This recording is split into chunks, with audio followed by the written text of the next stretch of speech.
শহরের একটি 5 তারা হোটেলে এক রাজনৈতিক নেতার সঙ্গে বৈঠক করেছেন পশ্চিমবঙ্গ ছাত্র সমাজ নামে মূল সংগঠনের এক নেতা। গতকাল অভিযোগ করেছিলেন এডিজি আইন শৃঙ্খলা মনোজ বর্মা।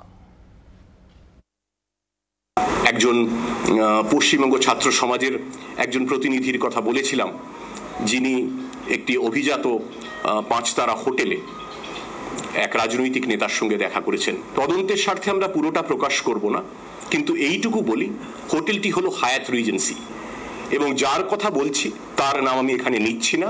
তিনি পশ্চিমবঙ্গ ছাত্র সমাজের অন্যতম আহ্বায়ক, প্রেস বিবৃতিও অনেক দিচ্ছেন।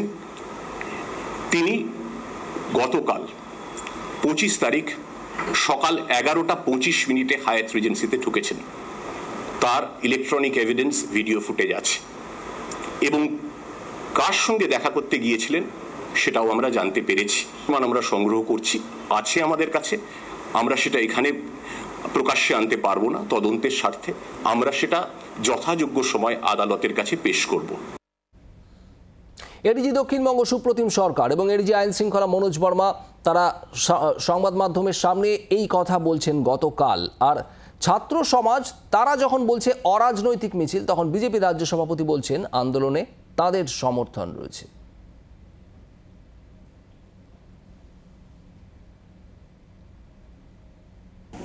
আইজিকে সামনে করছেন, অন্যান্য পুলিশ অফিসারদেরকে সামনে করে একটি ভয়ের বাতাবরণ সৃষ্টি করার চেষ্টা চালাচ্ছেন। আমরা আগেই বলেছি, এই আন্দোলন বিজেপির আন্দোলন নয়, ছাত্র সমাজের আন্দোলন।